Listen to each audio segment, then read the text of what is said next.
Sunan Kalijaga merupakan salah satu ulama dan pendakwa zaman dahulu di tanah Jawa. Sunan Kalijaga masuk dalam Walik Songo. Sunan Kalijaga mempunyai metode dakwah dengan pendekatan kebudayaan seperti wayang kulit, gamelan, dan kesenian lainnya. Hal ini menarik minat penduduk Jawa pada saat itu dan akhirnya bisa menerima agama Islam. Selain itu, Sunan Kalijaga dikenal juga mempunyai karomah dan ilmu kesaktian yang tinggi. Hingga beberapa pusaka peninggalan Sunan Kalijaga masih ada sampai saat ini. Yang pertama, Rompi Ontokusumo. Sunan Kalijaga mendapatkan petunjuk mengalahkan Ratu Nyi Roro Kidul.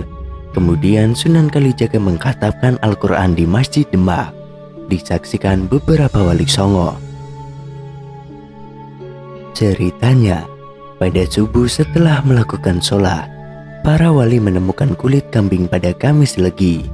Kulit kambing tersebut dibuat menjadi rompi Ontokusumo. Para wali heran karena kulit kambing memancarkan cahaya dari dalam. Sampai saat ini, rompi Ontokusumo masih tersimpan di Kalidanggu, Demak.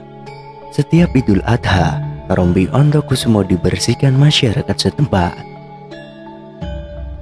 Pusaka yang kedua yaitu keris Kiai Carumbu.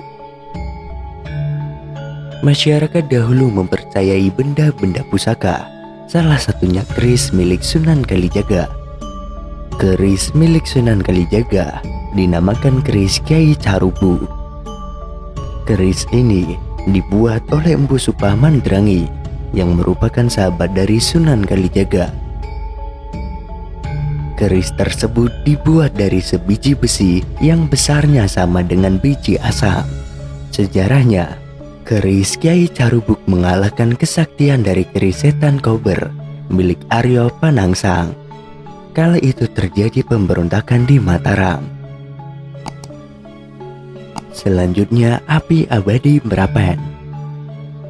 Api abadi Merapen sampai saat ini masih terus menyala di daerah Merapen, Jawa Tengah. Api abadi Merapen pertama kali ditemukan oleh Sunan Kalijaga saat menancapkan tongkatnya ke tanah dalam perjalanan dakwah menyebarkan agama Islam. Kemudian timbul gas yang akhirnya menjadi lubang api dengan diameter 1,5 meter. Api abadi Merapen sempat padam pada 2021 lalu, tapi kembali ada setelah 6 bulan kemudian. Yang selanjutnya, Batu Bobot. Batu Bobot berdekatan dengan api abadi Merapen. Batu Bobot merupakan landasan keris Kiai Carumbu yang dipesan oleh Sunan Kalijaga. Adapun alasan batu ini ditinggalkan karena beratnya yang luar biasa dan tidak mungkin dibawa ke berbagai daerah untuk berdakwah. Konon, menurut keterangan penduduk setempat, barang siapa yang bisa mengangkat batu itu dalam kondisi hidup, maka apa yang dia minta bisa terkabulkan.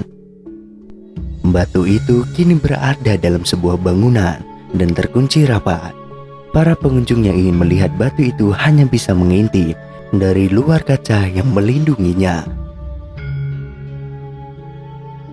Selanjutnya, Sumur Keramat Jolotundo.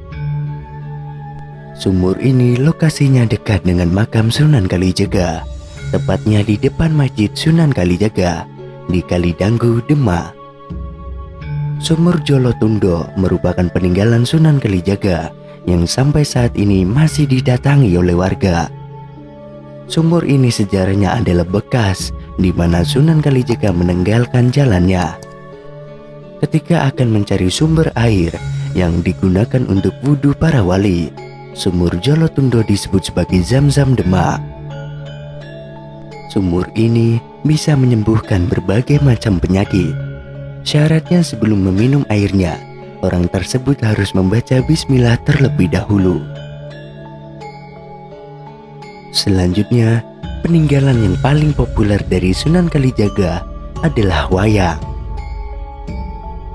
Sunan Kalijaga menjadi salah satu wali Songo yang mengajarkan agama Islam melalui kesenian. Jenis seni yang populer digunakan oleh Sunan Kalijaga adalah seni wayang. Sunan Kalijaga terlahir pada tahun 1450 Masehi di Tuban, dan beliau wafat di Kadilangu, Demak pada tahun 1513 Masehi.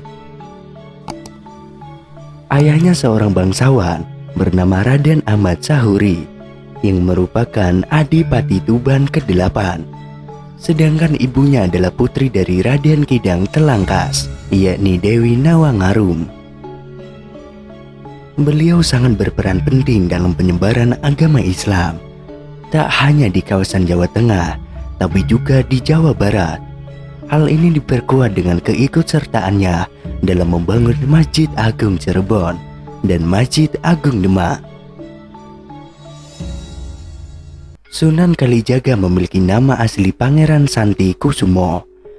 Berhubung beliau adalah anak Adipati Tuban, maka namanya pun memiliki gelar sebagai Raden Mas Syahid. Penyematan nama Sunan Kalijaga ini ada alasannya. Jadi, pada saat beliau menjadi murid Sunan Bonang, Sunan Bonang mencoba mengetes kegigihannya. Caranya dengan menyuruh Sunan Kalijaga untuk menjaga tongkat Sunan Bonang yang sengaja ditancapkan di pinggir kali. Sunan Kalijaga pun menjaga tongkat tersebut selama berhari-hari tanpa meninggalkan tempatnya hingga Sunan Bonang datang kembali mengambil tongkatnya. Dari sinilah Sunan Bonang memberikan nama Sunan Kalijaga karena telah menjaga tongkat yang ditancapkan di pinggir kali. Ada juga yang mengatakan kalau nama Sunan Kalijaga ini didapat karena di awal-awal masa berdakwahnya, beliau memilih lokasi di desa Kalijaga dengan mayoritas penduduknya yang merupakan orang Indramayu dan Pamanukan.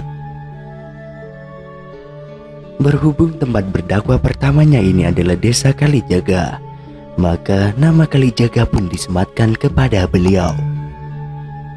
Selain itu, julukan sebagai Sunan Kalijaga, beliau juga menyandang banyak nama karena mahir dalam mendalang.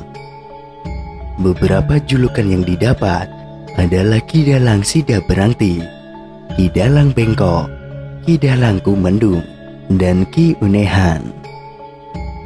Tapi ada satu nama yang akan mengingatkan Sunan Kalijaga akan sejarah kelam kehidupannya, yakni nama Loka Jaya. Sunan Kalijaga mendapatkan nama tersebut karena dulunya beliau ini gemar merampok dan membunuh orang.